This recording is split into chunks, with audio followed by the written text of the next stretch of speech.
Assalamu alaikum, chers frères et sœurs. Le peuple maudit de Israël. Une phrase qui semble résonner avec un mystère profond, une notion qui pourrait dérouter ou susciter la curiosité. Pourquoi parler de malédiction, alors que l'histoire d'Israël est généralement associée à celle d'un peuple élu par Dieu? Pourtant, au fil des siècles, des textes anciens aux événements historiques récents, l'idée que le peuple d'Israël aurait pu être maudit a traversé les cultures, les religions et les esprits. Il est crucial de comprendre que ce sujet va bien au-delà des simples récits bibliques. Il s'ancre dans une histoire complexe, où la théologie, les prophéties et les malheurs historiques sont intimement liés. Cette notion de malédiction trouve son écho dans les croyances populaires, mais aussi dans des interprétations religieuses et culturelles, parfois mal comprises. Pourquoi ce sujet mérite-t-il notre attention aujourd'hui? Parce que ce n'est pas simplement un concept historique, mais une idée qui a façonné la perception mondiale d'un peuple tout au long des âges. Pour bien saisir la portée de cette notion, il est indispensable de remonter aux sources historiques et religieuses, de comprendre le contexte dans lequel ces croyances ont émergé, et de démêler les faits des mythes. Le terme de peuple maudit a souvent été utilisé dans divers contextes pour parler du peuple d'Israël, mais que signifie-t-il réellement? Dans la Bible, en particulier dans l'Ancien Testament, les relations entre le peuple hébreu et Dieu sont parfois marquées par des promesses de bénédiction, mais aussi des avertissements de malédiction en cas de désobéissance. Dans le livre du Deutéronome par exemple, Dieu promet des bénédictions à Israël s'ils obéissent à ses commandements, mais il y a également des malédictions redoutables s'ils s'en écartent. Parmi ces malédictions, on trouve des prophéties qui parlent d'exil, de souffrance et de dispersion à travers le monde. Ces passages ont alimenté des siècles d'interprétations théologiques, renforçant l'idée que certaines périodes de souffrance du peuple juif pourraient être vues comme des châtiments divins. Au-delà de la Bible, l'histoire du peuple d'Israël, marquée par les conquêtes, les destructions, l'exil et les persécutions, a renforcé cette image d'un peuple qui porte un poids historique lourd. Depuis la destruction du premier et du second temple de Jérusalem, en passant par les diasporas forcées, jusqu'aux tragédies plus récentes comme la Shoah, beaucoup ont vu dans ces événements des échos de ces anciennes malédictions bibliques. Mais ces interprétations ne sont pas uniquement religieuses. Elles se sont parfois transformées en idéologie politique et sociale. La perception négative et les stéréotypes autour du peuple juif au cours de l'histoire ont souvent renforcé cette idée de malédiction, parfois utilisée pour justifier des discriminations et des persécutions. La notion de peuple maudit a ainsi été instrumentalisée à travers les siècles. Avant de commencer cette vidéo, n'oubliez pas de liker cette vidéo, car cela nous donne beaucoup de force pour continuer à partager du contenu bénéfique. Et je vous invite à vous abonner à notre chaîne et d'activer la cloche de notification pour rester informé de nos prochaines publications sur la foi islamique. Merci et bonne vidéo. L'objectif de cette vidéo est d'analyser et de comprendre cette idée complexe et souvent mal interprétée de peuple maudit. Quelles en sont les racines historiques, religieuses et sociales? Comment a-t-elle évolué au fil du temps, et pourquoi est-elle encore parfois utilisée pour expliquer des événements tragiques dans l'histoire du peuple juif? Alors, restez avec moi jusqu'à la fin pour découvrir cela. Si vous avez des questions ou des commentaires en cours de route, n'hésitez pas à les laisser en bas. J'apprécie beaucoup vos retours. Allons-y. Au cours de cette vidéo, nous allons explorer les textes religieux qui évoquent cette malédiction, en particulier la Bible et d'autres écrits anciens. Revisiter les grandes étapes de l'histoire d'Israël, de l'époque biblique jusqu'à nos jours, pour comprendre comment ces événements ont pu renforcer cette idée dans les esprits. Discuter des interprétations théologiques de ces malédictions, et comment elles ont été perçues par différentes religions et cultures à travers le monde. Démystifier cette notion en explorant les aspects symboliques et les récupérations idéologiques qui ont façonné cette image négative. Cette exploration vous permettra de comprendre les tenants et aboutissants de cette idée profondément enracinée dans l'histoire de l'humanité. Il est important de ne pas se laisser emporter par des idées simplistes, mais de creuser la profondeur de ce concept pour en dégager des vérités historiques et spirituelles. Origine d'Israël.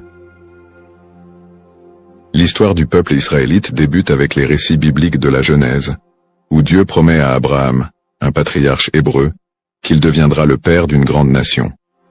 Cette promesse divine est le point de départ de la formation du peuple d'Israël. Selon la tradition, Abraham, Isaac, son fils, et Jacob, son petit-fils, sont les ancêtres directs de ce peuple, souvent appelés les patriarches. Jacob, après avoir lutté avec un ange, reçoit de Dieu un nouveau nom, Israël, et ses descendants sont appelés les Israélites. Le livre de l'Exode raconte l'histoire de la libération du peuple hébreu de l'esclavage en Égypte sous la direction de Moïse. C'est un moment fondamental dans l'histoire d'Israël, où Dieu scelle une alliance avec les Israélites au mont Sinaï. Dieu y remet les 10 commandements à Moïse, posant ainsi les bases des lois morales et religieuses qui guideront le peuple élu. Cette alliance est une promesse de protection divine en échange de l'obéissance aux lois de Dieu. À partir de là, Israël se constitue progressivement en nation, après la conquête de la terre promise sous Josué. Cette période est marquée par des hauts et des bas, alors que les Israélites tentent de rester fidèles à leur alliance avec Dieu. Toutefois, au fil des siècles, leur histoire est ponctuée d'infidélités religieuses, de guerres et de conquêtes par d'autres puissances, ce qui engendrera l'accomplissement de certaines prophéties de malédiction. Les prophéties et les malédictions. Dans l'Ancien Testament, en particulier dans le Deutéronome, Dieu fait à Israël des promesses de bénédiction conditionnelles à leur fidélité, mais également des avertissements de malédiction en cas de désobéissance. Le chapitre 28 du Deutéronome est l'un des textes clés qui évoque les conséquences potentielles de l'infidélité. Dieu promet prospérité et paix si le peuple respecte ses commandements, mais des malédictions terribles en cas de rébellion. Les malédictions incluent des catastrophes naturelles, des défaites militaires, des maladies, et finalement, l'exil et la dispersion parmi les nations étrangères. Parmi les prophètes qui ont développé cette idée de malédiction, Ézéchiel et Jérémie sont 2 figures centrales. Ézéchiel, actif pendant l'exil babylonien, insiste sur le lien entre l'exil du peuple et leur transgression. Il prophétise que la destruction de Jérusalem et l'exil sont des punitions divines pour l'injustice sociale, l'idolâtrie et l'infidélité religieuse du peuple. Toutefois, il apporte aussi un message d'espoir. Après le châtiment, un retour et une restauration sont possibles si le peuple se repent. Jérémie, qui vécut également durant la chute de Jérusalem en 586 avant Jésus-Christ, avertit constamment le peuple des malheurs à venir s'il ne se détourne pas de l'idolâtrie et des injustices. Il prophétise la destruction imminente du temple de Jérusalem et l'exil des Judéens en Babylonie. Dans Jérémie 25, il annonce que cette période d'exil durera 70 ans, après quoi Dieu permettra leur retour. Ces prophéties sont souvent vues comme des annonces de malédiction qui pèsent sur Israël en raison de son infidélité à l'alliance. Cependant, elles sont également porteuses d'un espoir de rédemption, promettant que si le peuple retourne à Dieu, il retrouvera sa place privilégiée. Une autre dimension importante des malédictions dans l'Ancien Testament concerne le temple de Jérusalem. La destruction du premier temple par les Babyloniens en 586 avant Jésus-Christ, puis la destruction du second temple par les Romains en 70 après Jésus-Christ, sont vus comme des châtiments pour la désobéissance du peuple. Ces événements ont renforcé l'idée d'un peuple souffrant sous le poids de la malédiction divine. Persécutions historiques. L'histoire du peuple d'Israël est marquée par une série de persécutions et d'exils, souvent perçues à travers le prisme des malédictions bibliques. Le premier grand exil, celui de Babylone, survient après la destruction du premier temple en 586 avant Jésus-Christ. Par la suite, les Babyloniens déportent une grande partie des habitants de Juda, ce qui marque le début d'une longue période de diaspora. Après un retour partiel en terre d'Israël et la reconstruction du temple, les siècles suivants ne sont pas exempts de nouvelles épreuves. La période hellénistique, marquée par les conquêtes d'Alexandre le Grand, puis la domination romaine, amène son lot de tensions religieuses et politiques. Le peuple juif subit de nouvelles persécutions, notamment sous l'occupation romaine. La destruction du Second Temple en 70 après Jésus-Christ par les Romains, sous l'empereur Titus, est un moment charnière dans l'histoire d'Israël. Cet événement marque le début de la grande diaspora, alors que le peuple juif est dispersé dans tout l'Empire romain et au-delà. La révolte de Bar Kokhba, en 135 après Jésus-Christ, aboutit à une nouvelle défaite et à un exil encore plus massif. À partir de ce moment, les Juifs deviennent un peuple sans terre, vivant en exil, souvent en minorité, et subissant de nombreuses discriminations et persécutions. Durant le Moyen-Âge, en Europe et dans le monde islamique, les Juifs font souvent l'objet de suspicions, de discriminations légales, et parfois de pogroms violents. Les croisades, notamment, voient des massacres de communautés juives en Europe. Les expulsions des Juifs d'Espagne, en 1492, et du Portugal en 1497, sont d'autres exemples de persécutions qui renforcent cette idée de malédiction. Dans ces périodes sombres, beaucoup d'historiens et de penseurs juifs eux-mêmes ont cherché à comprendre ces souffrances à travers les textes sacrés. Pour certains, ces malheurs étaient perçus comme la continuation des malédictions prononcées dans l'Ancien Testament. Pourtant, ces périodes de souffrance ne sont pas uniquement interprétées comme des châtiments divins, mais aussi comme des épreuves à travers lesquelles le peuple d'Israël serait purifié ou préparé à une rédemption future. Le 19e et le 20e siècle ne font qu'amplifier ces tragédies, avec l'émergence de l'antisémitisme moderne, culminant dans l'horreur de la Shoah, qui a vu l'extermination systématique de 6 millions de Juifs pendant la Seconde Guerre mondiale.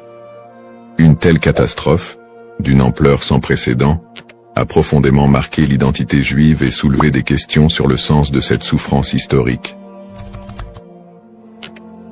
Conclusion du contexte historique. L'histoire du peuple d'Israël, tissée de moments de gloire, d'alliances divines, mais aussi de malédictions et de souffrances, reste une des plus complexes et des plus riches de l'humanité. Les prophéties bibliques de malédiction, les exils répétés, les destructions de lieux sacrés et les persécutions à travers les siècles ont façonné la perception du peuple juif, tant de leur propre point de vue que de celui des autres nations. Le concept de peuple maudit, les bases théologiques, l'idée de malédiction dans les textes religieux, en particulier dans la tradition judéo-chrétienne, est un concept riche et complexe. Les malédictions sont souvent prononcées par Dieu en réponse à l'infidélité ou à l'injustice du peuple. Dans la Bible, notamment dans le livre du Deutéronome, Dieu promet des bénédictions à Israël pour leur obéissance, mais aussi des malédictions en cas de désobéissance. Ces malédictions incluent des souffrances, des exils et d'autres calamités, illustrant le caractère conditionnel de l'alliance entre Dieu et son peuple. La distinction entre malédiction divine et humaine est essentielle. Les malédictions divines, souvent exprimées par des prophètes, sont vues comme des conséquences directes de l'action humaine contre les commandements divins. En revanche, les malédictions humaines peuvent découler de superstitions, de croyances populaires ou d'anathèmes lancés par des individus ou des groupes en réponse à des actes perçus comme immoraux. Cette différence met en lumière le rôle de la responsabilité humaine dans la réception de ces malédictions. Les prophètes, tels qu'Ézéchiel et Jérémie, jouent un rôle crucial dans la communication de ces malédictions. Leur message souligne que ces châtiments ne sont pas simplement des expressions de colère divine, mais des appels à la repentance et à la restauration. Ce cadre théologique souligne que les malédictions ne sont pas définitives, et que le retour à la foi peut conduire à des bénédictions renouvelées. Malédiction et mythe. La notion de malédiction attachée au peuple d'Israël a donné lieu à de nombreuses interprétations populaires et mythes au cours des siècles. Dans les traditions chrétiennes et islamiques, des récits sur le peuple juif ont souvent été associés à des idées de punition divine. Ces interprétations, parfois teintées d'hostilité, ont conduit à la propagation de stéréotypes négatifs. Historiquement, des récits de malédiction ont été utilisés pour justifier des persécutions contre les Juifs. Par exemple, l'idée que le peuple juif a été maudit en raison de la crucifixion de Jésus a été utilisée pour alimenter l'antisémitisme. Ces interprétations ont pris racine dans des contextes sociopolitiques où le peuple juif était perçu comme un bouc émissaire, conflit entre Israël et les juifs, et où les juifs étaient vus comme des ennemis. Ces idées, souvent exprimées par des prophètes, sont aujourd'hui encore utilisées dans la tradition chrétienne et islamique. Dans les traditions chrétiennes et islamiques, des récits sur le peuple juif ont souvent été associés à des idées de punition divine. Par exemple, l'idée que le peuple juif a été maudit en raison de la crucifixion de Jésus a été utilisée pour alimenter l'antisémitisme. Ces interprétations ont pris racine dans des contextes sociopolitiques où le peuple juif était perçu comme un bouc émissaire, lors de périodes de crise ou de bouleversements sociaux. La manière dont ces malédictions ont été comprises et transmises à travers les siècles a également façonné les perceptions collectives du peuple juif. Les récits de souffrance et de malédiction ont souvent été amalgamés dans la culture populaire, créant un imaginaire collectif qui persiste jusqu'à aujourd'hui. Cette dynamique entre malédiction et mythe a ainsi contribué à la stigmatisation du peuple juif à travers l'histoire. Analyse moderne. Dans le contexte moderne, le concept de peuple maudit a pris des formes variées et a été réinterprété sous différents angles. L'antisémitisme historique, qui a trouvé ses racines dans ces idées de malédiction, demeure une réalité dans de nombreuses sociétés. Les stéréotypes associés à la malédiction continuent d'alimenter des préjugés, parfois de manière insidieuse, dans le discours contemporain. Cependant, avec l'essor des mouvements de droits civiques et des études critiques sur l'antisémitisme, il y a eu une tentative de déconstruire cette notion de malédiction. Des intellectuels et des théologiens contemporains cherchent à recontextualiser les récits bibliques en mettant en avant le message de rédemption et de justice qui les sous-tend. L'idée que les souffrances du peuple juif sont uniquement le résultat de la malédiction divine est de plus en plus contestée, au profit d'une approche qui valorise la résilience et l'identité culturelle du peuple juif. De plus, dans le cadre des dialogues interreligieux, il est crucial de dépasser les interprétations qui associent la souffrance à une malédiction éternelle. Les traditions religieuses sont de plus en plus appelées à collaborer pour combattre les préjugés et promouvoir la compréhension mutuelle. Dans ce contexte, le concept de malédiction est réévalué, non pas comme une fatalité, mais comme une occasion de réflexion sur les injustices sociales et historiques. En somme, le concept de peuple maudit est profondément ancré dans l'histoire religieuse et culturelle. Il invite à une réflexion sur la manière dont les textes sacrés et les croyances ont été interprétés à travers les âges, souvent avec des conséquences tragiques. L'exploration de ce thème permet non seulement de mieux comprendre les défis historiques du peuple juif, mais aussi de s'engager dans un dialogue constructif sur les identités et les histoires partagées dans le monde contemporain. La diaspora et les épreuves du peuple juif vit en diaspora.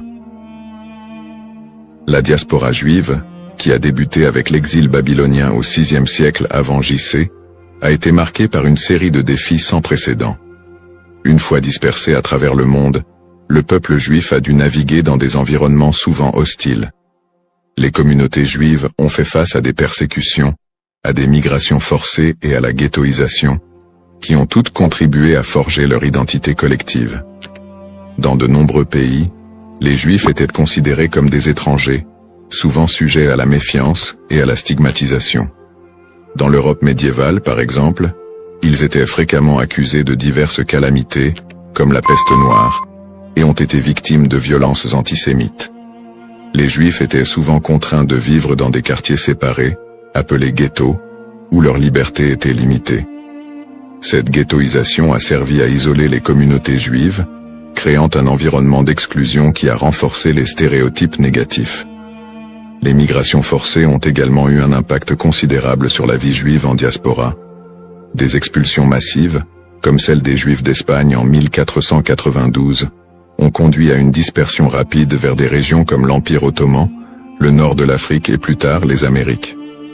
Ces déplacements ont souvent été motivés par des conditions de vie insupportables et des menaces physiques, mais ils ont également permis aux Juifs de préserver et d'adapter leur culture dans de nouveaux contextes. Malgré ces défis, les communautés juives ont réussi à maintenir leurs traditions et à s'adapter aux réalités locales. Elles ont développé des réseaux de solidarité, créant des institutions éducatives et religieuses pour assurer la transmission de leur héritage culturel et spirituel. Cette résilience face à l'adversité est une caractéristique marquante de l'expérience juive en diaspora. Les pogroms et l'Holocauste. Les pogroms, qui ont commencé en Europe à partir du IXe siècle, illustrent la violence persistante à laquelle les Juifs ont été confrontés. Ces émeutes violentes, souvent encouragées par des autorités locales, ont mené à des massacres, à des pillages et à des destructions de synagogues. un des pogroms les plus connus, est celui de Kitchinev en 1903, qui a entraîné la mort de dizaines de Juifs et laissé des centaines d'autres blessés. Le XXe siècle a vu la tragédie de l'Holocauste, un génocide qui a coûté la vie à 6 millions de Juifs pendant la Seconde Guerre mondiale. Les nazis ont systématiquement exterminé les Juifs européens, mettant en place des camps de concentration et d'extermination. Malgré ces persécutions violentes, de nombreuses histoires de survie émergent, mettant en lumière le courage et la détermination du peuple juif. Des groupes de résistance, des réseaux de sauvetage et des actes de bravoure individuels témoignent de la volonté de maintenir l'humanité et la dignité face à l'inhumanité. L'Holocauste a laissé une empreinte indélébile sur la mémoire collective juive. Les survivants ont dû reconstruire leur vie dans un monde souvent indifférent à leurs souffrances. Cette tragédie a également catalysé des mouvements politiques qui ont conduit à la création de l'État d'Israël en 1948, un point tournant dans l'histoire juive moderne. Lutte pour l'identité et la terre promise. Les épreuves subies par le peuple juif en diaspora ont profondément influencé son identité collective. Face à l'adversité, une identité juive résiliente a émergé, mêlant tradition séculaire, pratiques religieuses et un sentiment d'appartenance à une histoire commune. Cette lutte pour la survie a également renforcé un lien indéfectible avec la terre d'Israël, considérée comme la terre promise dans la tradition juive. Ce lien a été ravivé tout au long de l'histoire, notamment lors des mouvements sionistes du XIXe et du XXe siècle, qui ont cherché à établir un foyer national juif en Palestine. Pour de nombreux juifs, la terre d'Israël représente non seulement un lieu géographique, mais également un symbole de liberté, d'identité et d'unité. Les événements tragiques de l'histoire juive, comme l'Holocauste, ont également renforcé l'urgence de cette quête, suscitant un mouvement pour un retour à la terre d'Israël. En somme, l'expérience de la diaspora a été marquée par des défis extrêmes, mais aussi par une résilience remarquable. Les persécutions, les pogroms et l'Holocauste ont non seulement laissé des cicatrices, mais ont également façonné une identité juive forte, ancrée dans une histoire partagée et un attachement profond à la terre d'Israël. Ce processus de formation de l'identité juive, en réponse aux épreuves, continue de jouer un rôle crucial dans la vie des Juifs du monde entier aujourd'hui. Le retour en Israël et l'État moderne, sionisme et création de l'État d'Israël.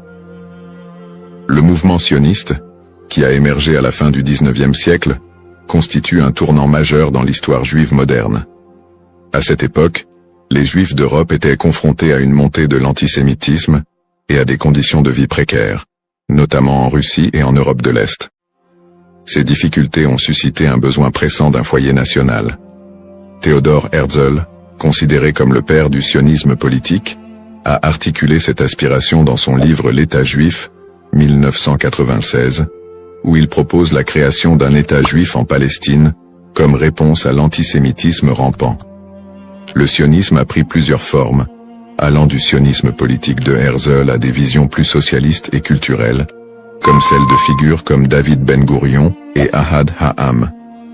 Le premier congrès sioniste a eu lieu à Bâle, en 1897, où les participants ont décidé de promouvoir l'établissement d'un foyer national juif en Palestine, par des moyens diplomatiques et légaux.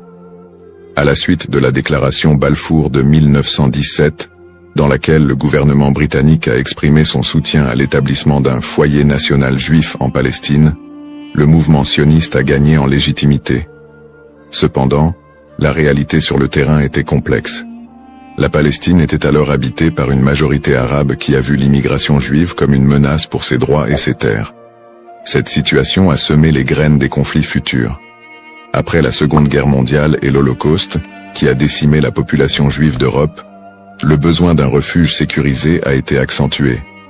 En 1947, l'Assemblée générale des Nations unies a voté pour diviser la Palestine en deux États, un juif et un arabe. Les leaders juifs ont accepté le plan, mais les dirigeants arabes l'ont rejeté. Le 14 mai 1948, David Ben-Gourion a proclamé l'indépendance de l'État d'Israël, ce qui a entraîné la première guerre israélo-arabe. En dépit de l'opposition régionale, Israël a réussi à établir un État et à absorber un grand nombre de réfugiés juifs du monde entier, notamment des survivants de l'Holocauste.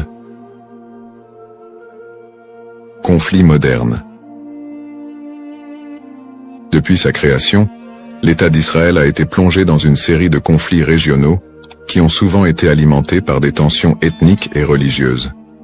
Les guerres avec les pays arabes voisins, notamment les guerres de 1948, 1967 et 1973, ont défini les frontières et les relations diplomatiques de l'État moderne. Les tensions avec les populations palestiniennes ont également été une source constante de conflits, culminant avec les intifadas des années 1980 et 2000, où des soulèvements populaires ont éclaté en réponse à l'occupation israélienne des territoires palestiniens. Le conflit israélo-palestinien est un point focal des tensions au Moyen-Orient, où des questions de droits territoriaux, d'autodétermination et de sécurité se croisent. Les territoires de la Cisjordanie et de Gaza sont devenus des symboles de la lutte pour la reconnaissance et la dignité des Palestiniens. Les colonies israéliennes en Cisjordanie et les conditions de vie à Gaza ont engendré des critiques internationales et des tensions croissantes. Sur le plan religieux, les sites sacrés tels que Jérusalem revêtent une signification particulière pour les Juifs, les chrétiens et les musulmans, exacerbant les conflits. L'accès aux lieux saints est souvent un point de discorde, avec des épisodes de violence autour du mont du Temple et du dôme du Rocher. Peut-on encore parler d'un peuple maudit aujourd'hui? La question de savoir si l'on peut encore parler d'un peuple maudit aujourd'hui mérite d'être examinée sous différents angles. D'une part, le peuple juif a par moments été perçu comme victime d'une malédiction, surtout dans le contexte des souffrances historiques, des persécutions et de l'Holocauste. Cette perception s'est parfois traduite par des stéréotypes négatifs et un antisémitisme durable qui persistent encore dans certaines sociétés contemporaines. D'autre part, l'idée de peuple maudit ne rend pas pleinement compte de la résilience, de l'innovation et des contributions culturelles des Juifs à la société mondiale. Après des siècles de persécution, les Juifs ont réussi à établir un État souverain, à revitaliser leur culture et à jouer un rôle significatif dans divers domaines tels que la science, l'art et la politique. Cette renaissance culturelle et nationale contredit l'idée d'une malédiction éternelle. Aujourd'hui, beaucoup de Juifs se définissent non pas par leurs souffrances passées, mais par leur identité culturelle et leur engagement envers des valeurs de justice, de paix et de coexistence. L'État d'Israël, bien qu'encore confronté à des défis internes et externes, est un symbole de survie et de détermination pour de nombreux Juifs dans le monde. Ainsi, plutôt que de voir le peuple juif à travers le prisme d'une malédiction, il est plus approprié de reconnaître la complexité de son histoire, marquée par des luttes et des triomphes, et d'appréhender la diaspora juive comme une histoire d'espoir, de résilience et de quête d'identité. Dans cette exploration du thème du peuple maudit d'Israël, nous avons retracé l'histoire complexe des Juifs, de leurs origines dans l'Antiquité à leur établissement moderne en tant qu'État souverain. Nous avons examiné le contexte historique et religieux, en soulignant les épreuves de la diaspora, les persécutions et les tragédies comme les pogroms et l'Holocauste. En analysant le concept de malédiction, nous avons également vu comment il a été utilisé pour justifier des stéréotypes et des violences à l'encontre des Juifs au fil des siècles. Nous avons ensuite discuté du mouvement sioniste qui a mené à la création de l'État d'Israël en 1948, ainsi que des conflits régionaux qui en ont découlé, notamment avec les populations palestiniennes. Ces tensions, alimentées par des enjeux historiques, ethniques et religieux, continuent de façonner la réalité actuelle du pays. En réfléchissant à l'évolution du terme « maudit », il est crucial de reconnaître qu'il a souvent été employé de manière péjorative pour désigner le peuple juif et justifier des injustices. Cependant, au fil du temps, cette notion a été déconstruite. De nos jours, parler de peuple maudit ne rend plus compte de la diversité et de la résilience des communautés juives. Au contraire, il est essentiel de voir le peuple juif comme porteur d'une riche culture, d'une identité dynamique et d'une volonté indéfectible de vivre et de prospérer, malgré les défis historiques. Pour conclure, j'invite chacun d'entre vous à approfondir ce sujet fascinant et complexe.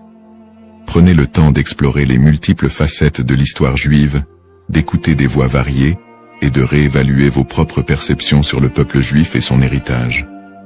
En favorisant la compréhension et l'empathie, nous pouvons tous contribuer à un dialogue constructif qui transcende les stéréotypes et promeut la paix et la coexistence.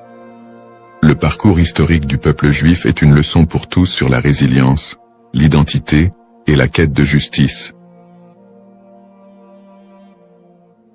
Assalamu alaikum wa rahmatullahi wa barakatuh, chers frères et sœurs.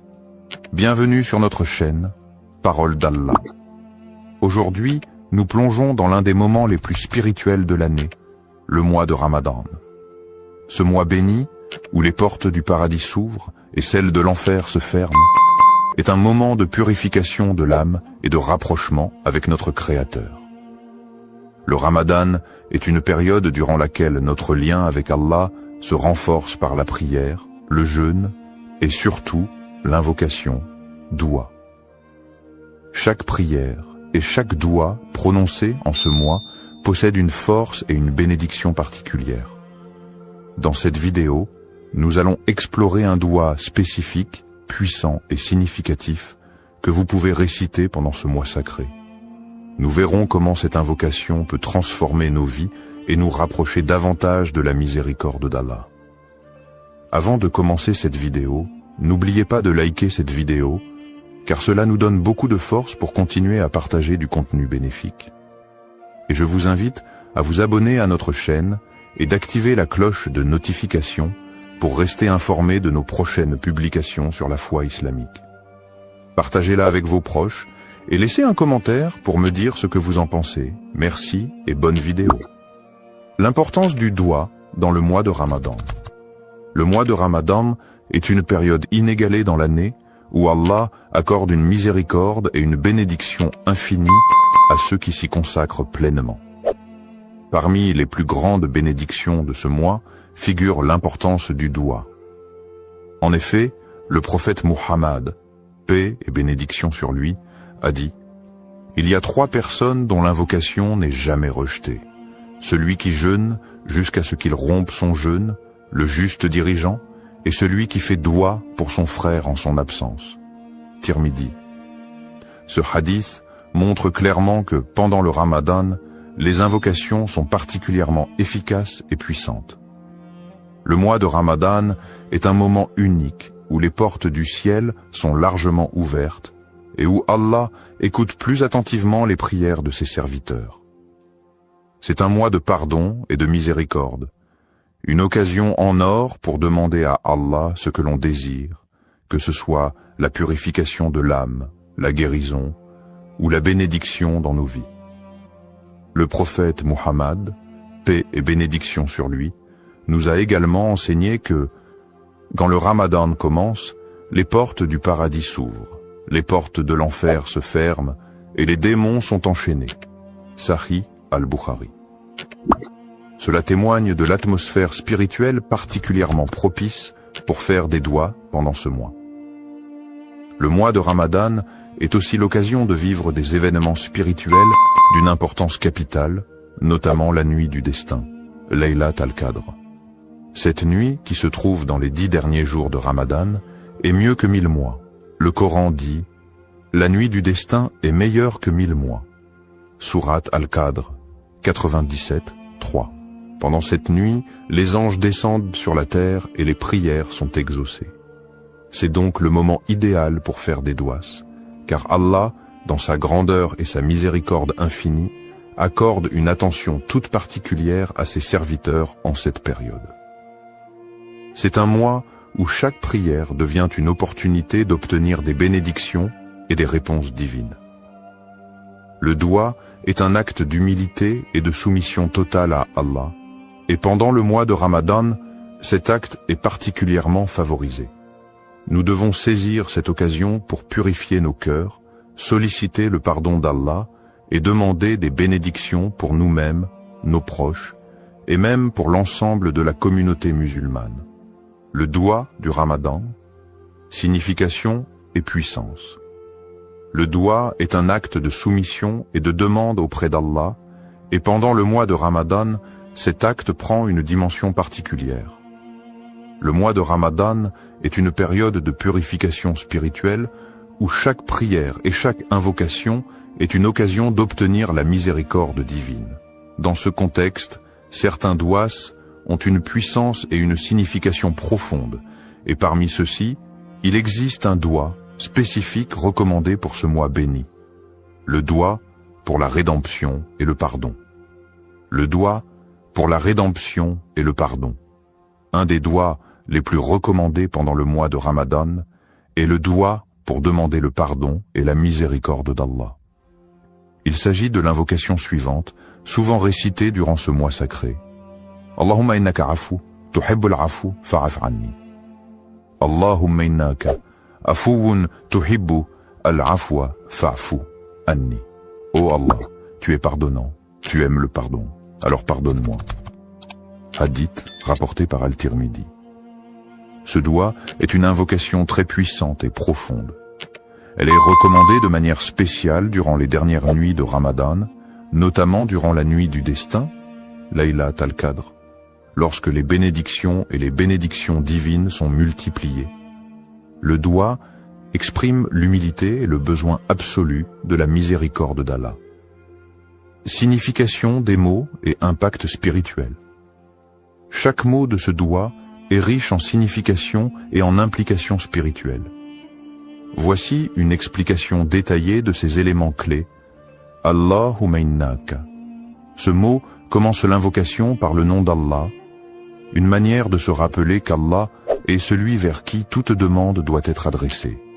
Ce début marque le recueillement, le respect et l'humilité devant Allah. Afuwun. Cela fait référence à la qualité divine d'Allah qui est pardonnant.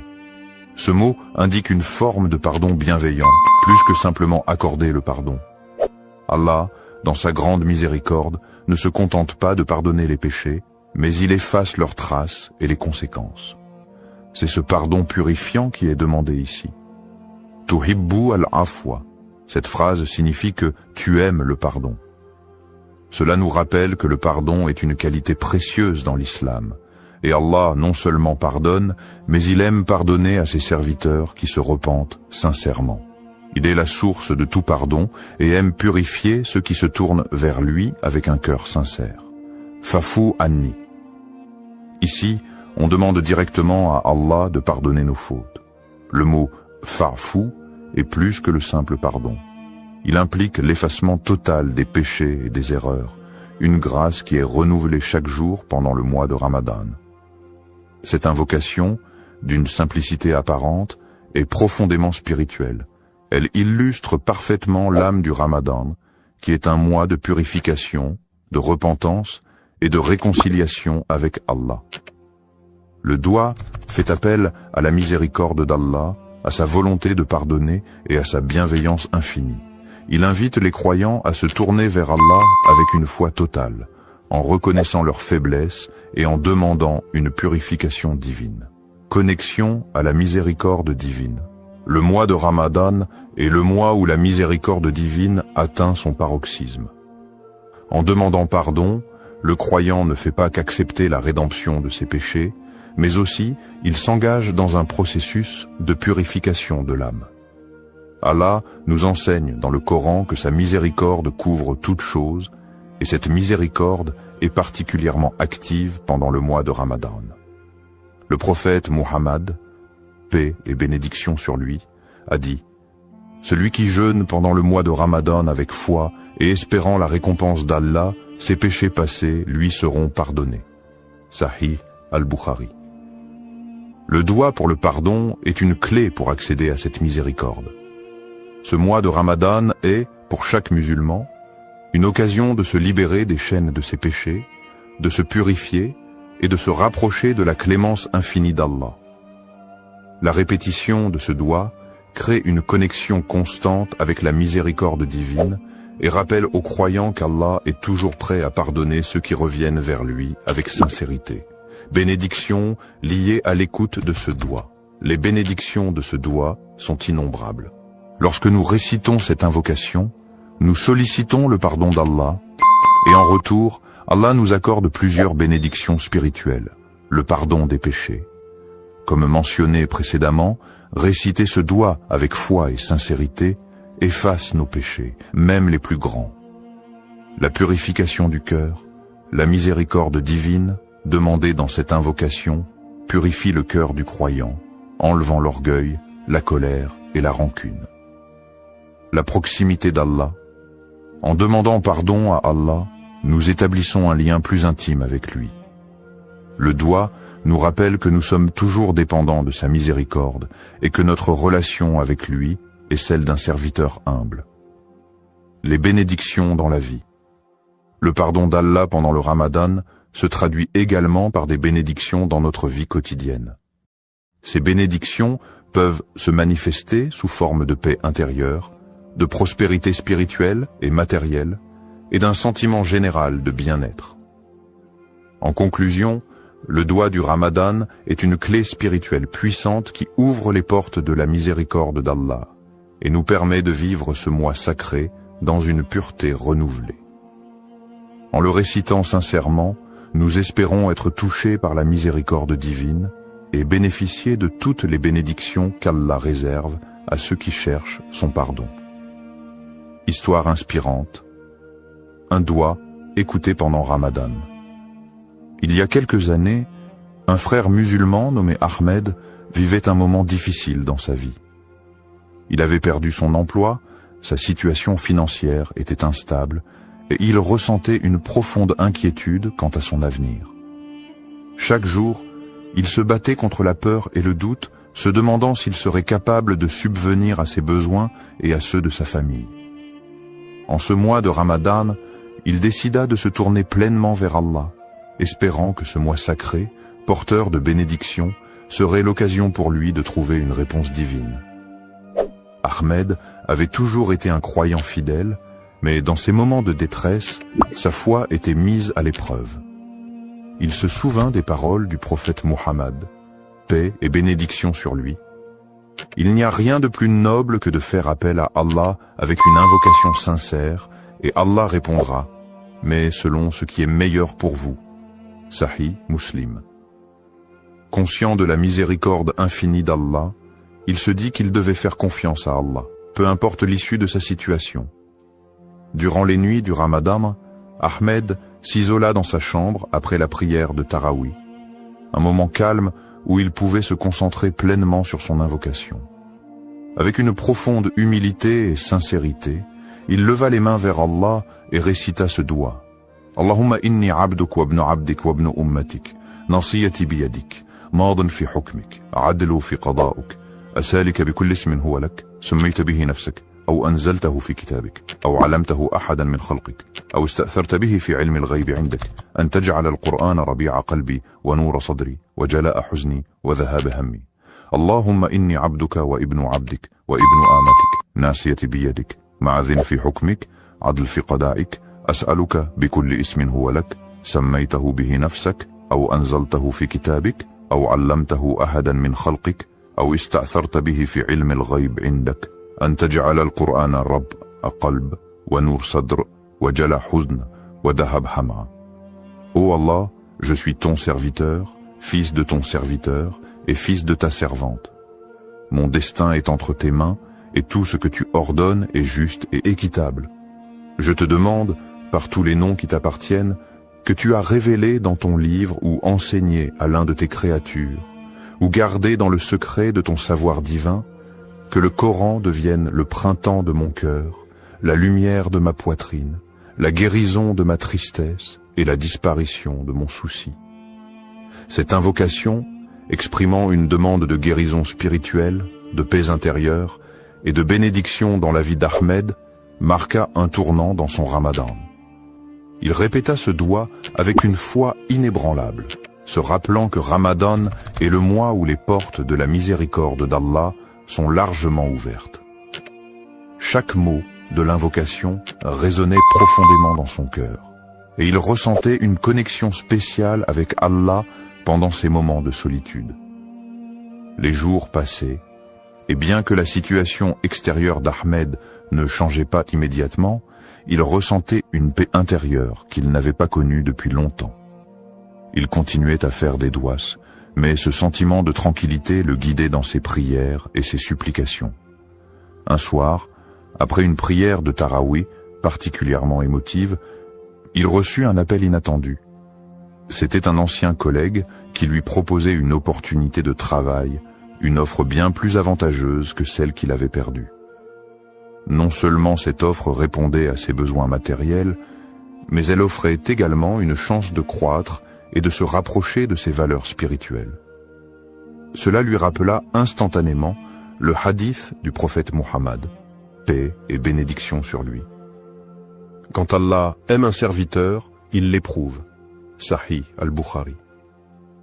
Il se rendit compte que cet emploi n'était pas simplement une solution à ses soucis, mais aussi une forme de réponse divine à ses supplications. Au-delà de l'aspect matériel, Ahmed ressentait dans son cœur une profonde gratitude envers Allah. Il se rappela que, bien que sa demande n'ait pas été exaucée immédiatement dans la forme qu'il avait anticipée, la réponse de Dieu était parfaite. Allah avait agi selon ce qui était le meilleur pour lui, non seulement en lui offrant une réponse à ses besoins, mais aussi en renforçant sa foi, en lui enseignant la patience, et en lui montrant que la miséricorde divine se manifeste de manière subtile et inouïe. Cette expérience marqua un tournant spirituel dans la vie d'Ahmed. Il comprit que chaque doua, même si la réponse n'est pas immédiate ou n'est pas conforme à nos attentes, est écoutée par Allah. Parfois, la réponse vient sous une forme différente de ce que nous imaginons, mais elle est toujours en accord avec ce qui est le mieux pour nous. Ce Ramadan, il apprit à se remettre complètement entre les mains d'Allah, à faire confiance à son plan, et à voir chaque épreuve comme une occasion d'approfondir sa foi. L'histoire d'Ahmed nous rappelle que chaque doua, pendant Ramadan, est un acte de foi, une forme de soumission à Allah. Parfois, les bénédictions ne sont pas visibles tout de suite, mais elles sont toujours présentes, enveloppées dans la sagesse et la miséricorde d'Allah. Les conditions du doua acceptées, ce qu'Allah attend de nous dans le mois béni de Ramadan et tout au long de l'année, les invocations, douas, sont une occasion précieuse pour les croyants de se rapprocher d'Allah et de solliciter ses bénédictions. Toutefois, pour que notre doua soit accepté, il y a des conditions que nous devons remplir, des comportements que nous devons adopter.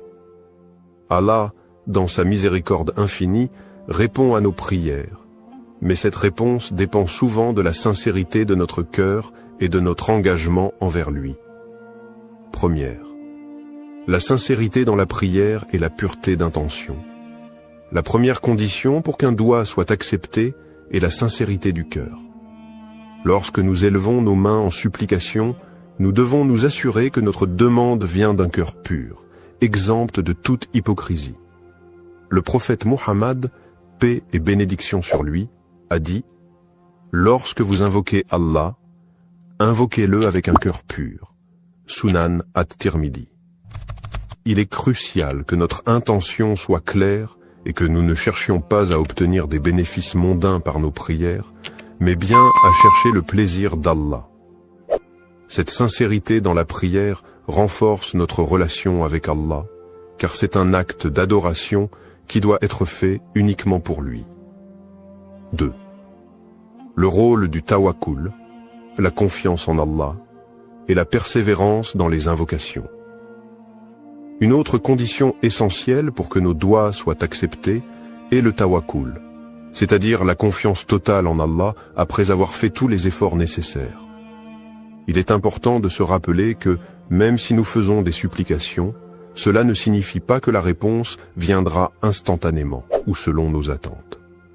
Le tawakkul nous enseigne que nous devons faire confiance à la sagesse divine d'Allah, sachant qu'il sait ce qui est le mieux pour nous, même lorsque nous ne comprenons pas immédiatement le sens de sa réponse. Le prophète, paix et bénédiction sur lui, a aussi dit « Ne vous lassez pas d'invoquer Allah, car parfois la réponse arrive plus tard qu'on ne le désire, et Allah connaît le meilleur moment pour exaucer votre prière. » Sahih al-Bukhari. La persévérance dans les invocations est donc essentielle. Ne pas perdre espoir dans les moments de difficulté est une marque de foi profonde. Troisième, l'humilité, l'adoration et la patience dans la réponse de Dieu. L'humilité est également un élément crucial pour l'acceptation de notre dua. En élevant nos mains vers Allah, nous devons nous rappeler que nous sommes de simples serviteurs devant le Créateur, pleins de faiblesses et de manques. C'est avec humilité que nous demandons à Allah de répondre à nos besoins. L'adoration sincère d'Allah et le fait de se soumettre pleinement à sa volonté sont des moyens pour que nos invocations soient exaucées. De plus, il faut être patient face à la réponse d'Allah, qu'elle soit immédiate ou non.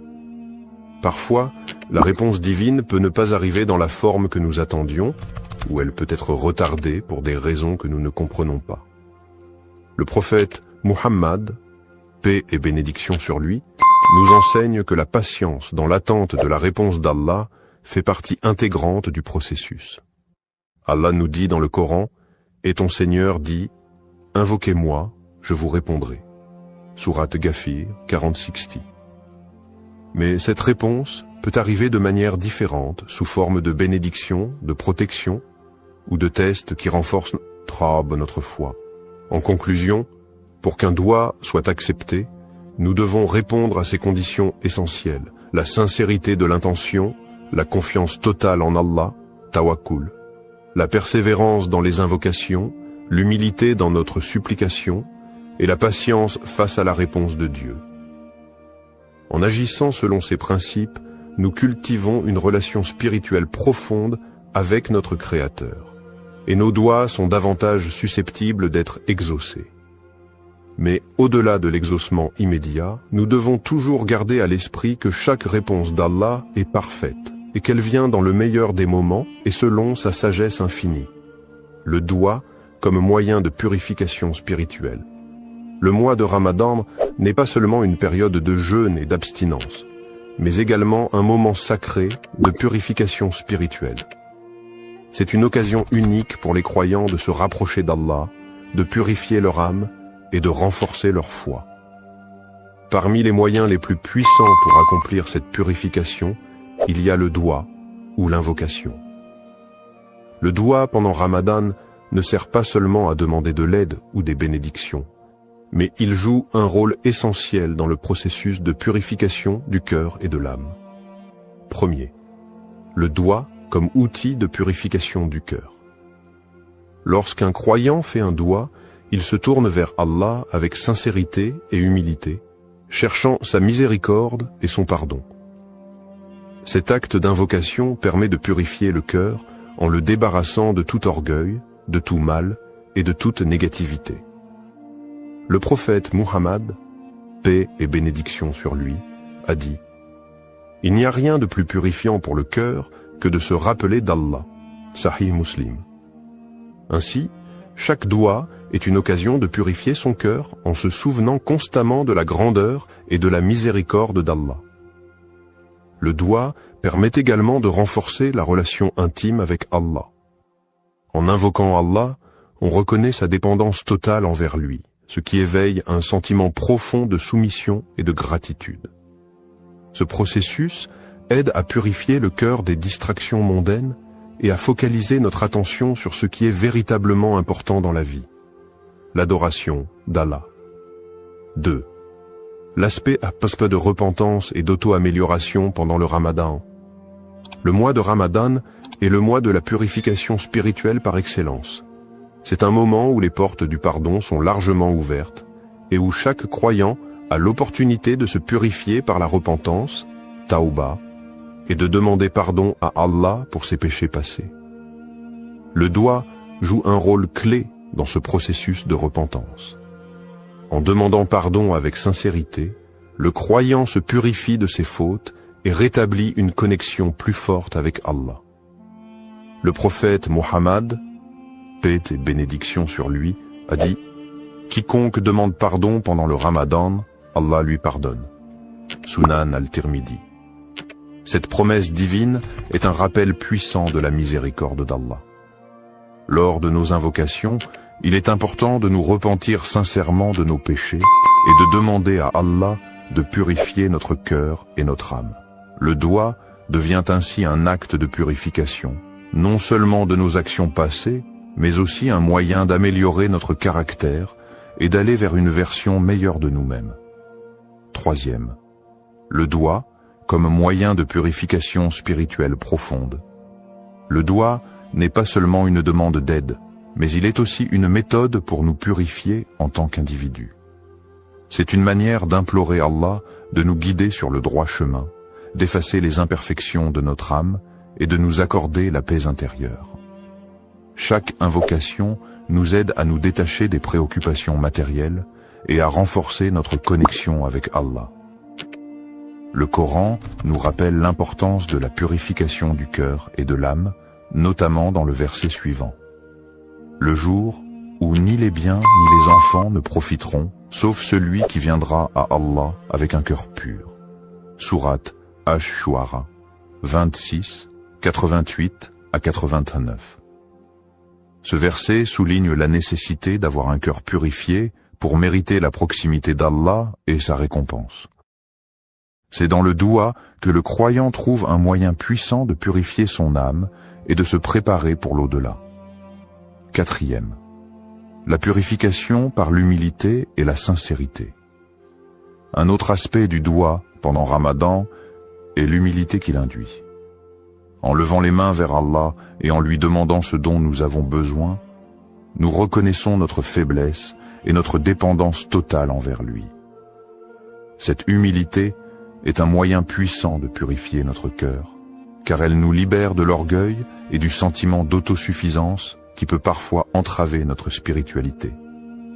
Le prophète, paix et bénédiction sur lui, a dit « Celui qui est humble pour Allah, Allah l'élèvera. » Sahih Muslim.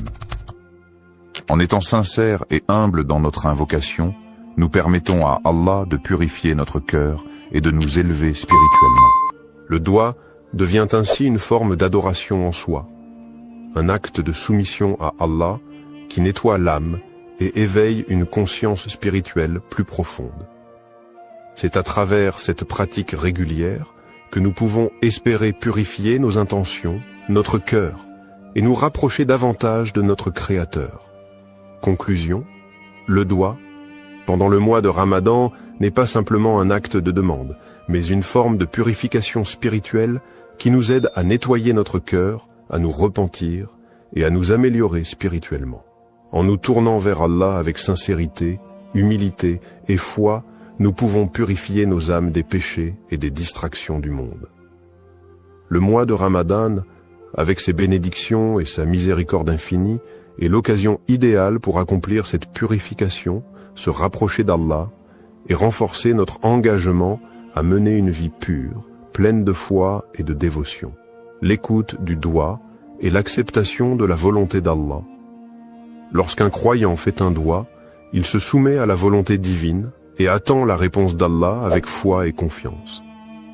Cependant, il est important de comprendre que la manière dont Allah répond à nos invocations peut ne pas toujours correspondre à ce que nous attendions ou désirions immédiatement. L'acceptation de la volonté d'Allah, même quand la réponse à notre doigt semble différente de ce que nous avons demandé, est un aspect fondamental de la foi musulmane.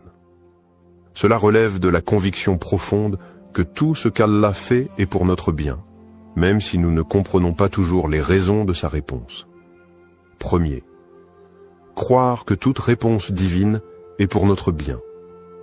Le prophète Muhammad, paix et bénédiction sur lui, a dit « Il se peut que vous détestiez quelque chose alors qu'Allah a placé un grand bien dans cela. » Sourate Al-Baqarah 216.